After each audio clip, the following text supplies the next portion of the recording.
Hi Year 13, in this practical demonstration I'm going to show you a redox titration that will find the percentage of copper in brass.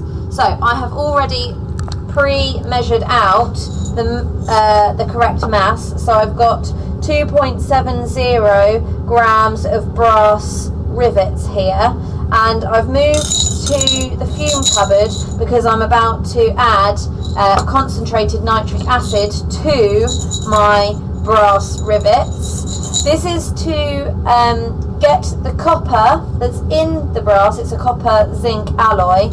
It's to get the copper from the brass into solution. So this measurement of nitric acid doesn't need to be precise.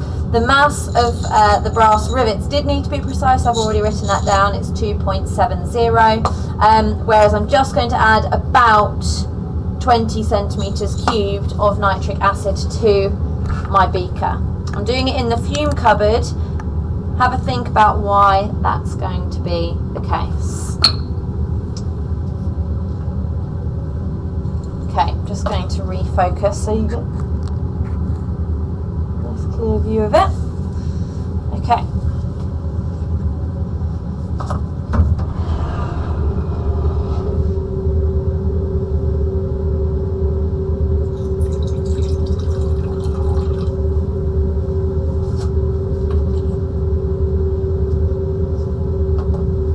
So you can see that it has turned a green colour. It hasn't really done very much so far. So surrounding the brass rivets, it's gone green. It's going a lovely apple green colour, and you'll see in a moment that it's going to react a little bit more.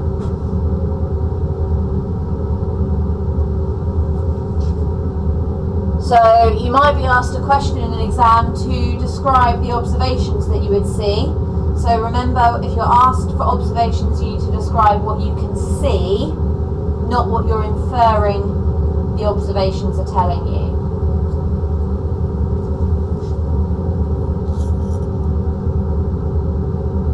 So I've got a bit of a green solution going on there at the moment.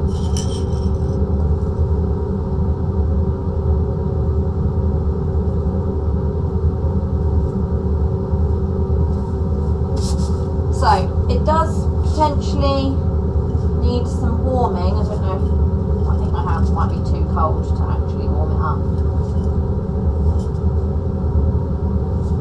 Warming it would definitely speed up this reaction. It's not really doing what we would expect at the moment.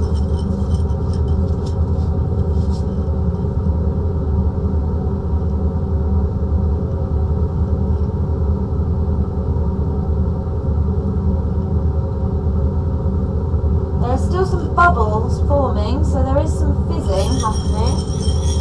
So that's another thing that I can see. Might just be a case of being patient.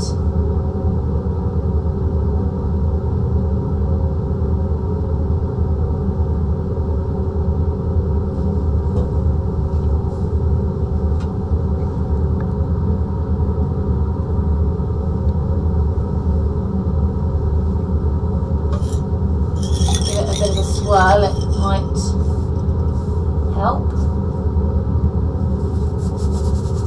If I rub my hands together, I might get a bit of warmth, and then I can try and warm it a bit. A9 is a cold place in the winter with no heating.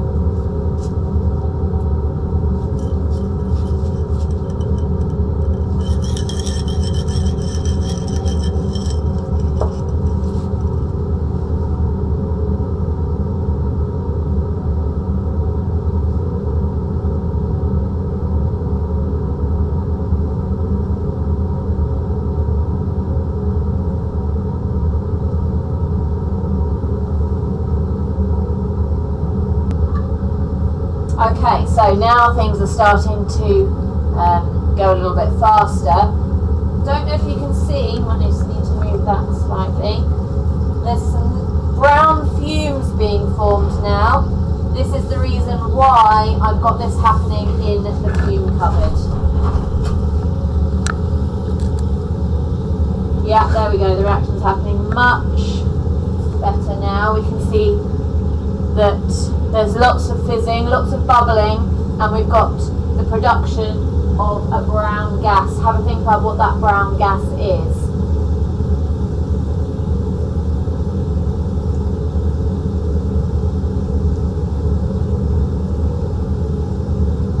Lovely, just had to be more patient. So I've given you time to think about what the brown gas is. You have come across the brown gas before, and you should have identified that it is nitrogen dioxide, NO2.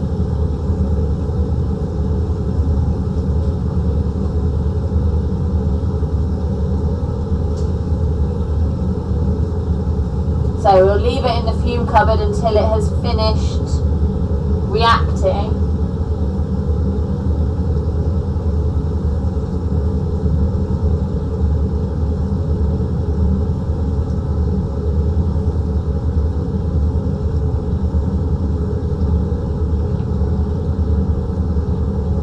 Okay, it's nearly finished reacting. So we're just going to wait until it's finished reacting, and then I'm going to dilute with distilled water before I take it out of the fume cupboard. So still some brown gas being formed. I'm going to leave it in the fume cupboard as long as it's creating brown gas, and the green solution that you can see there is due to the copper ions that are now in solution. So before the copper was in the brass, it was an alloy, a mixture of different metals, and all of the atoms or ions would have been locked in a fixed position in a solid arrangement. So we can now see that the brass rivets have completely gone. We haven't got any more brown gas forming. We've just got our lovely green solution. Oh, a little bit of brown gas. Just definitely don't want to bring any of that out of the fume cupboard, and it's quite warm. Just going to do this.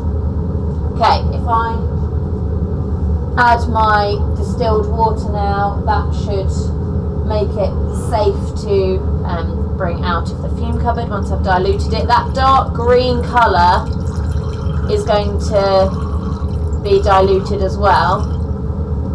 So it's a lovely, lovely green. Still some nitrogen dioxide forming though.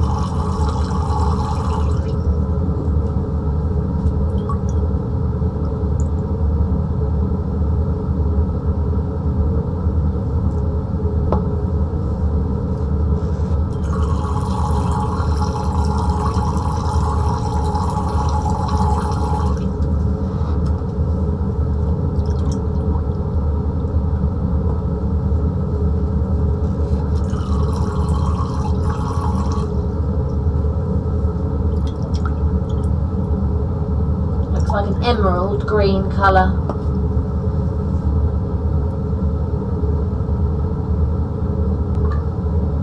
So I have now added sufficient distilled water to dilute it, and we now see the characteristic bright blue colour that we expect to see in a copper solution. Okay, so we're now going to move over to where the equipment is for the titration. So on to the next step. So I have my copper nitrate solution. The nitrogen dioxide has all escaped and been filtered out by the fume cupboard. So all we have left in here is a solution of copper nitrate. So we have our copper ions and we have our nitrate ions as well. So the next thing to do is to transfer into my volumetric flask, my 250ml volumetric flask.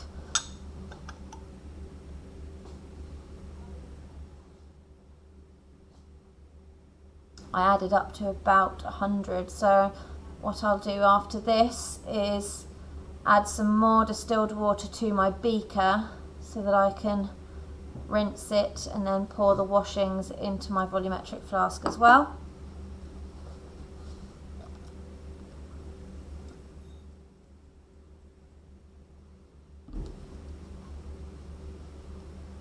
Oh, I've got a little bit of brown gas, not ideal.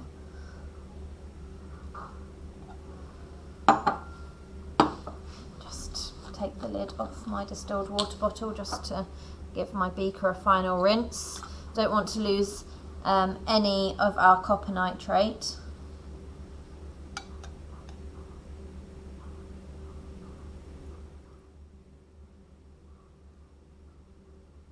Okay, so now I need to fill up to this graduation mark, and I want the meniscus, the bottom of the meniscus, to sit on that graduation mark there. So I'll just start by pouring, because to fill the bulb would take a long time if I was using the kind of pipette part of it. Now I need to be a bit more careful. I don't want to overfill, because that will mean that we wouldn't have an exact volume for our solution. And when we're doing titrations, there are certain things which need to be exact, like our volume and our initial mass. And when we're pipetting and using the burette, so you can see that now we're going up the neck of the volumetric flask, that it fills much more quickly.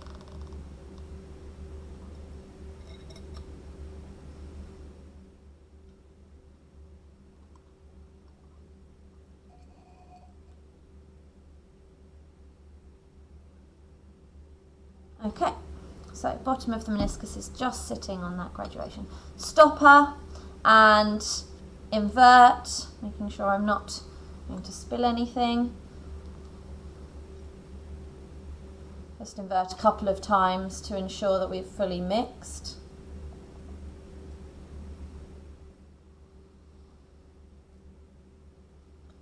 The bottom, the bulb, will always look slightly darker in colour because there's more of the solution in there. So it doesn't look now like the meniscus is sitting on the bottom. That's just because there'll be some running down from the side there. Okay, so the next thing I need to do is transfer 25 centimetres cubed of my copper nitrate into my conical flask. So it's not very easy to pipette straight from the volumetric flask, so I'm going to pour a bit into a beaker, 250ml beaker. It's much easier to pipette from a 250ml beaker than from the volumetric flask. So unstopper, add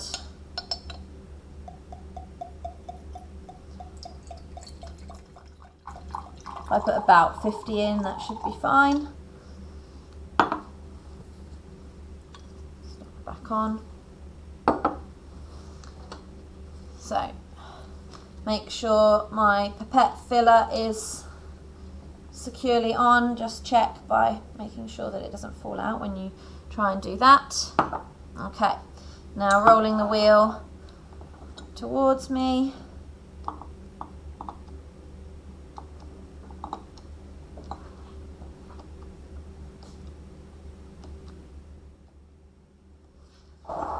Now I want this to just sit on that graduation mark, the meniscus.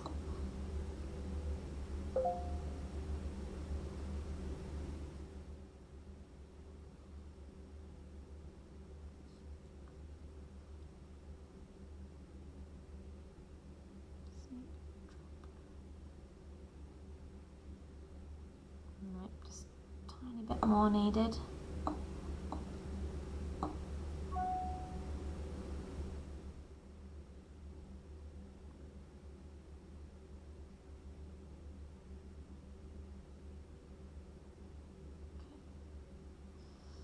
And two ways of releasing the substance from the pipette. Easier to use this bit, and then you can expel the final bit by pushing that bit down. and then put my pipette to one side.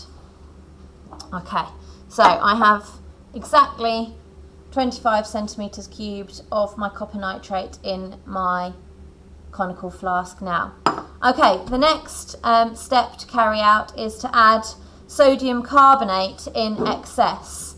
So this is to try and get rid of any remaining acid that could be in my solution. So remember, we added our brass rivets to concentrated nitric acid. We don't want any acid left over. So add our sodium carbonate into our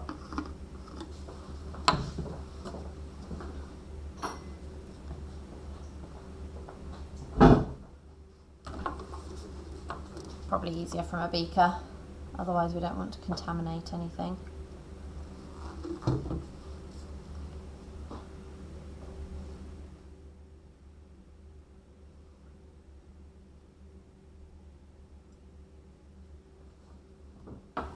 Okay, if I lift it up.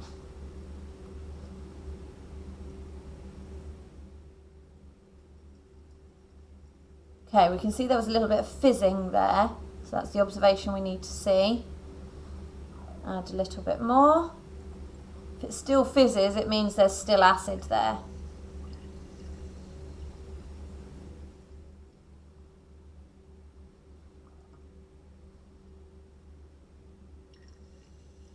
Yep, definitely still acid.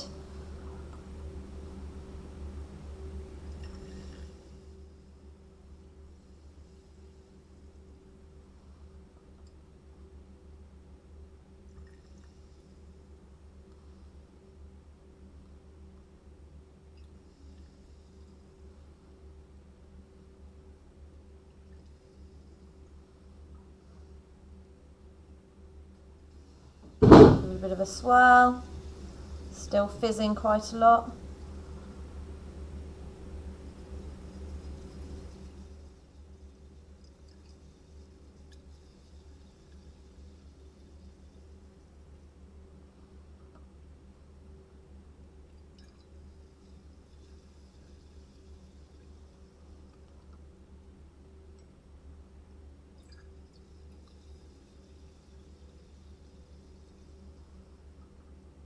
So notice this part's not so accurate. We're adding it in excess until it stops fizzing. Oh, there we go. We're getting there.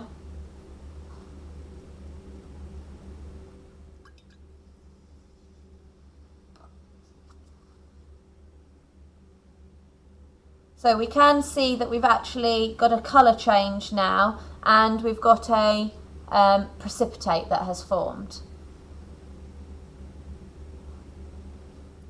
Give it another swirl.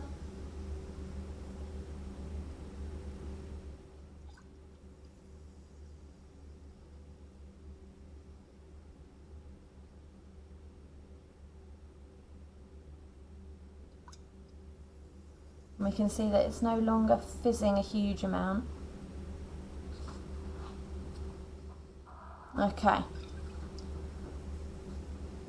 So before we do our titration, we don't want to have any excess carbonate. So we're now going to add something to get rid of our excess carbonate. So we're going to use ethanoic acid in order to do that. So you'll remember, that distinctive smell of ethanoic acid. This is one of our smaller bottles, so it's more acceptable to put a pipette in, and actually you can reach the substance as well, so another reason for being able to do this.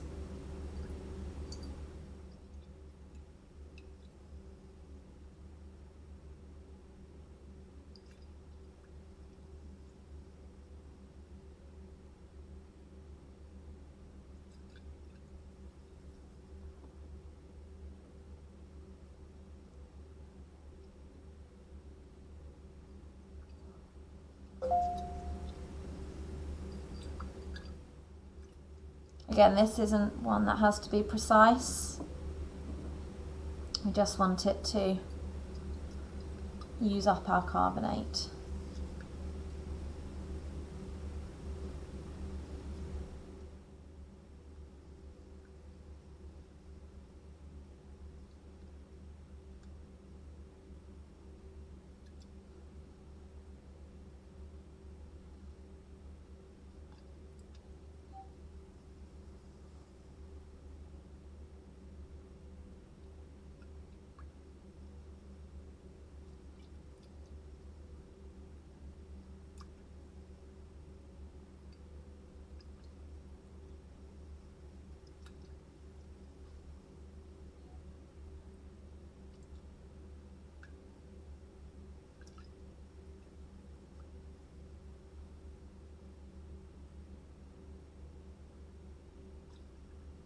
Nearly there.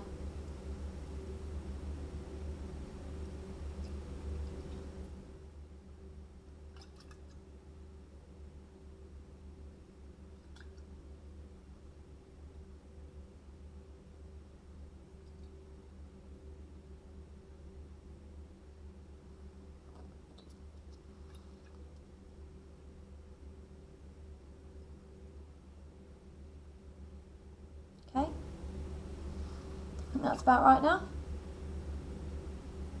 So we haven't got any more precipitate left over there. Okay, so next stage is to add 10 centimetres cubed of 1 mole per decimetre cubed potassium iodide. Again, this doesn't have to be really precise, so I can just use a measuring cylinder for this step. So this is to convert our copper ions and iodide ions from here into copper iodide. Copper having a different oxidation state to what you would expect, so it has a +1 oxidation state in copper iodide.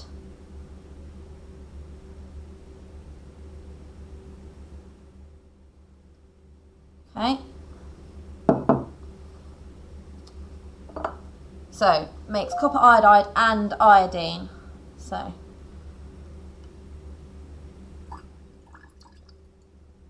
quite a dramatic colour change there. Give it a little swirl.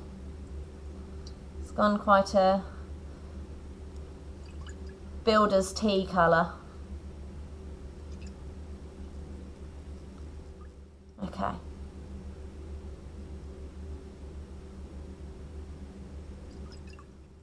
Okay, so next step is to add sodium thiosulfate until the colour has almost faded. So I'm going to move over now to my burette. Actually, I might just move my burette over here.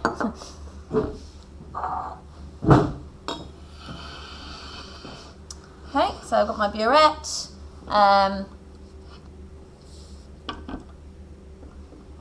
Sodium thiosulfate. 0.1 mole per decimetre cubed sodium thiosulfate. So first of all, I need to put my sodium thiosulfate into beaker. I think this is a clean beaker. Not sure actually. I wonder if my glamorous assistant could get me a clean beaker. Thanks, Mr. Leek.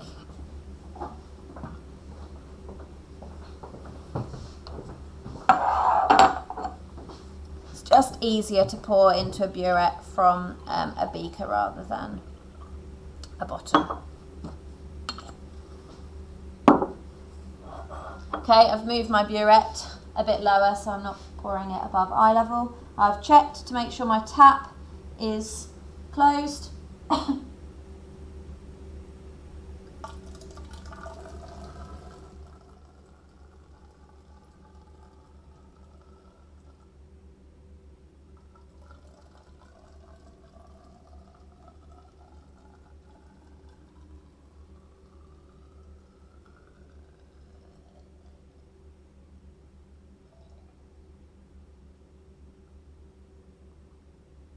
add to above 0 so that I can fill the jet.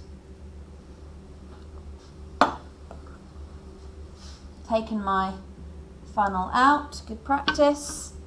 I'll use this beaker as a waste beaker just so that I can fill the jet.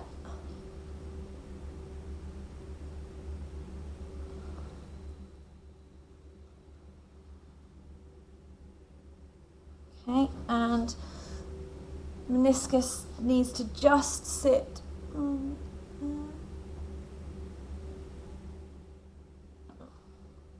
an air bubble.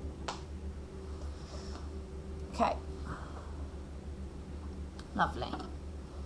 Okay, so next add sodium thiosulfate, which is in my burette, into my conical flask until the colour has almost faded. I am just going to go and get myself a whiteboard so I can write down my values. Okay, so my initial is 0.00, remembering to give our values to 2 decimal places in titrations.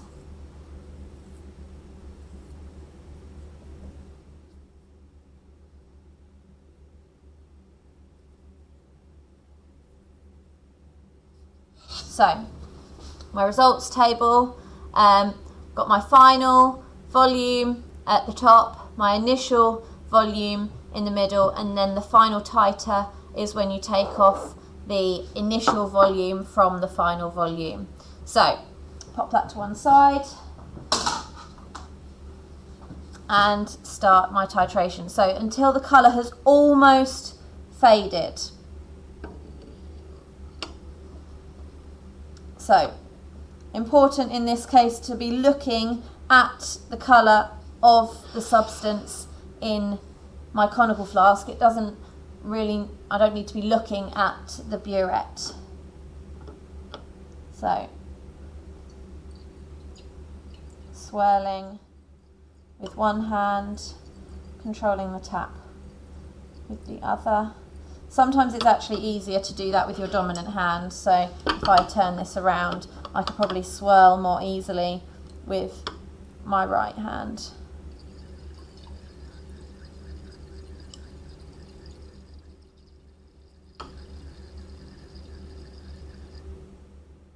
Just stop. It's looking more like a milky coffee now, I think.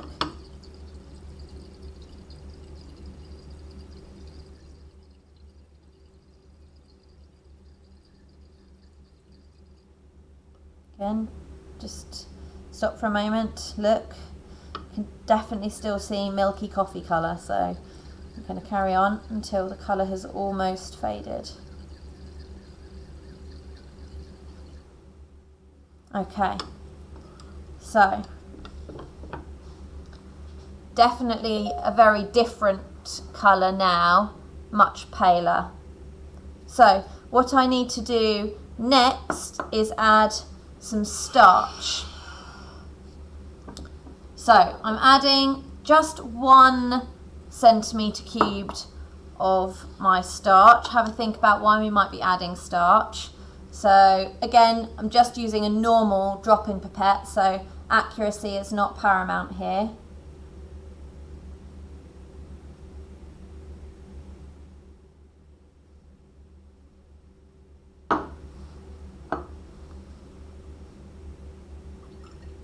So, blue-black colour, give it a swirl.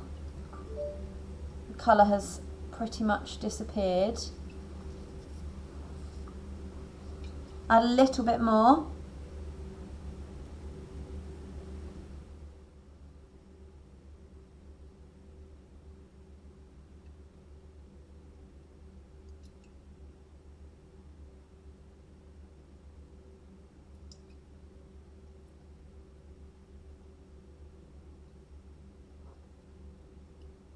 Okay.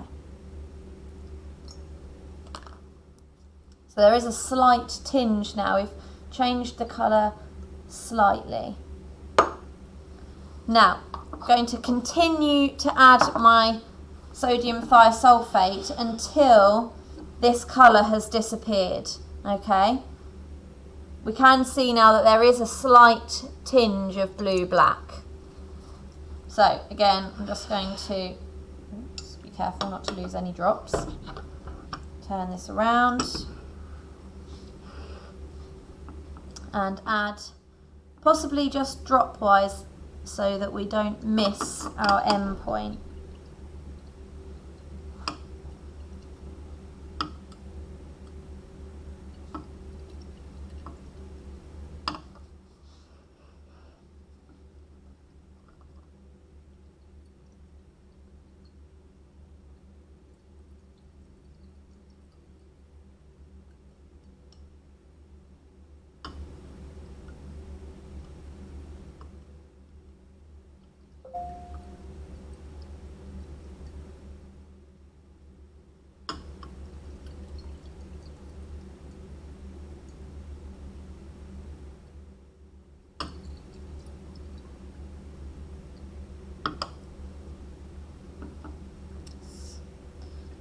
A slightly different colour now. It's got a vague pinky tinge.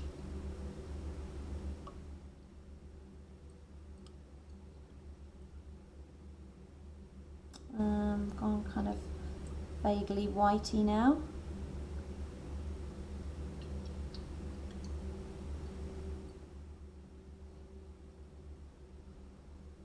Okay, so this is the colour that we want it to be now. So it's very opaque, colour hasn't disappeared, it's still there, it's just changed colour. So that's the point we're looking for there. I'm going to leave this one here, and then I'm going to use a fresh conical flask so that I can compare the colour to that, so that I can try and make it as accurate as possible. So I need to repeat the steps that I carried out earlier, starting by adding my initial copper nitrate to my conical flask.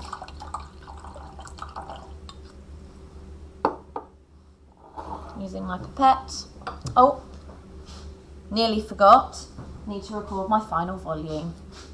25.35.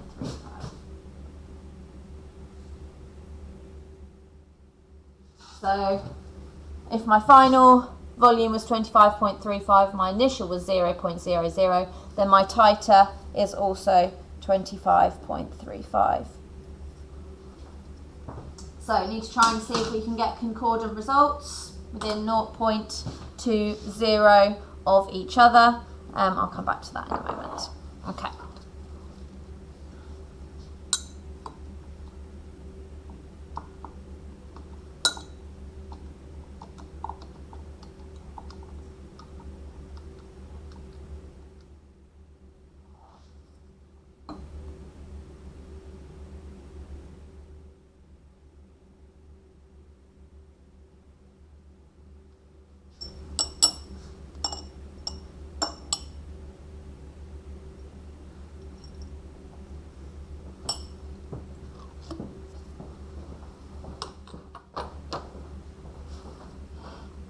Okay, pop that to one side, and adding my sodium carbonate in excess.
Just a little bit more.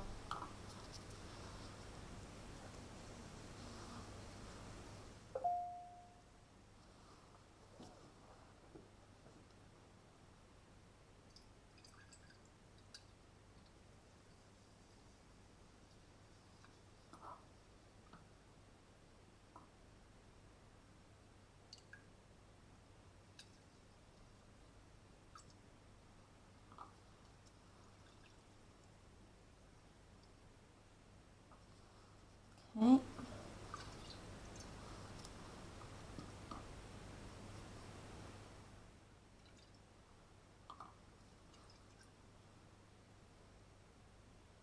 Okay, right, now I'm adding my ethanoic acid again.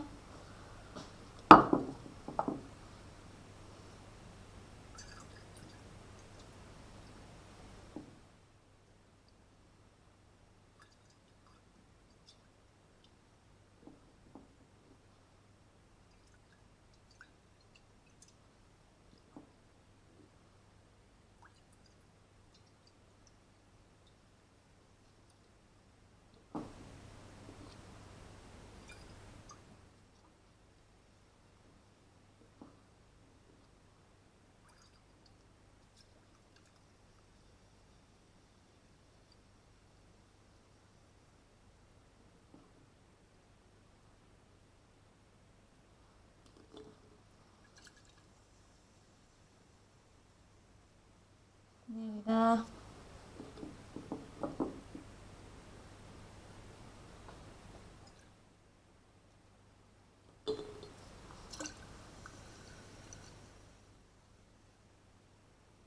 Okay, just one more drop, I think.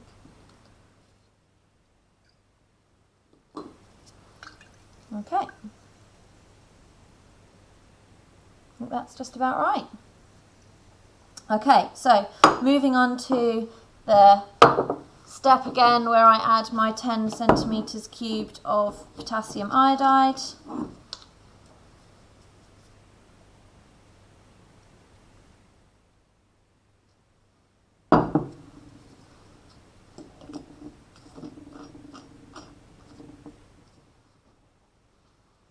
Hoping that it does the same thing as it did last time.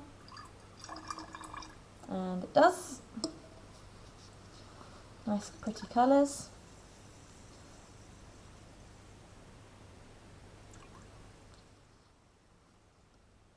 As it's still fizzing a bit, that's... Doesn't matter.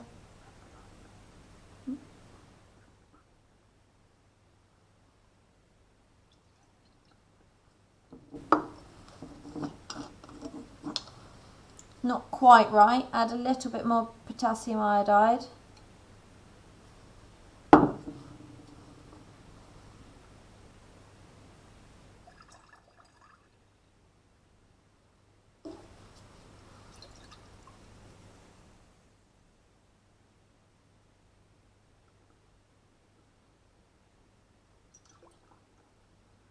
Okay, so ready to move on to the next step. So just going to fill up to 0 again. It just makes life a little bit easier when doing sums.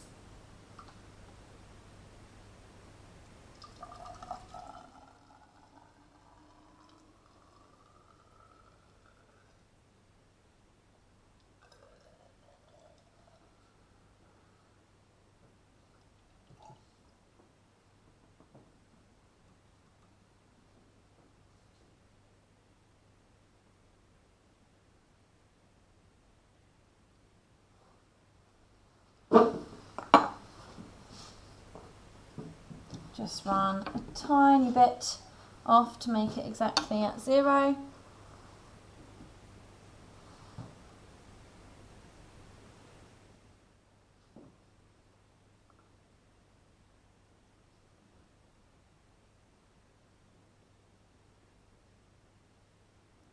Okay. So again, I'm going to titrate my sodium thiosulfate into my conical flask until the colour has nearly faded.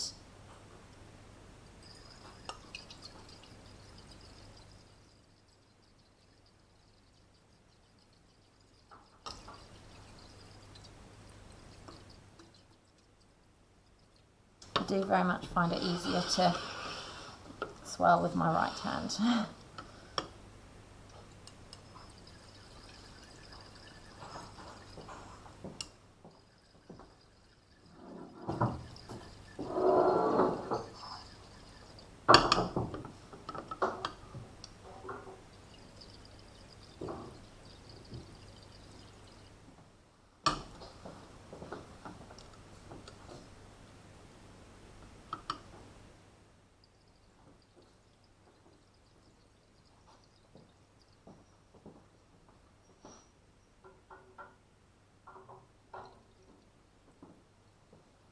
Okay, nearly there.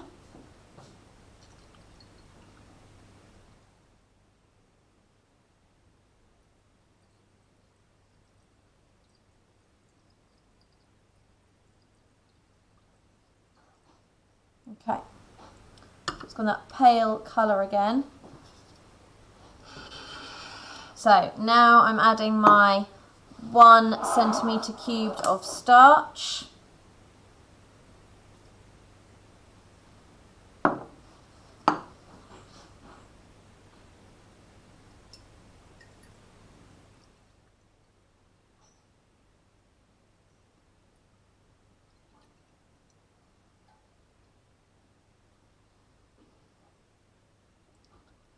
Tiny bit more.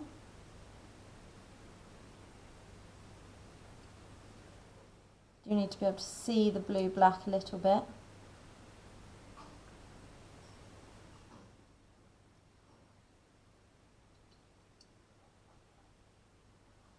Okay, so now I'm going to titrate until we get back to this colour again.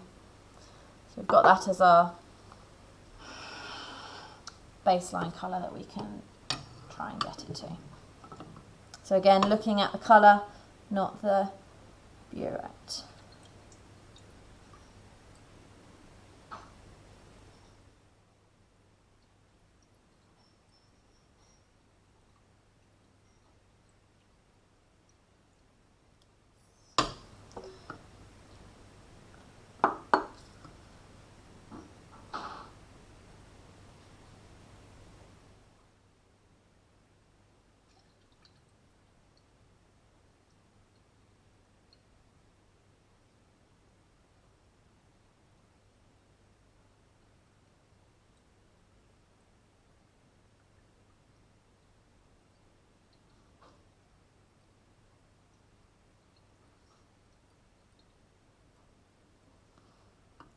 Okay, let's just hold it up against this one. Nearly, not quite.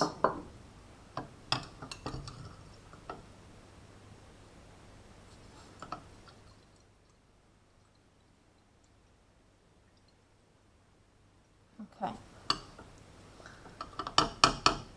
I think that looks about right.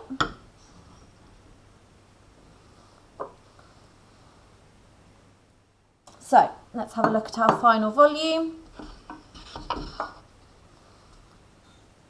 Wow, 25.40.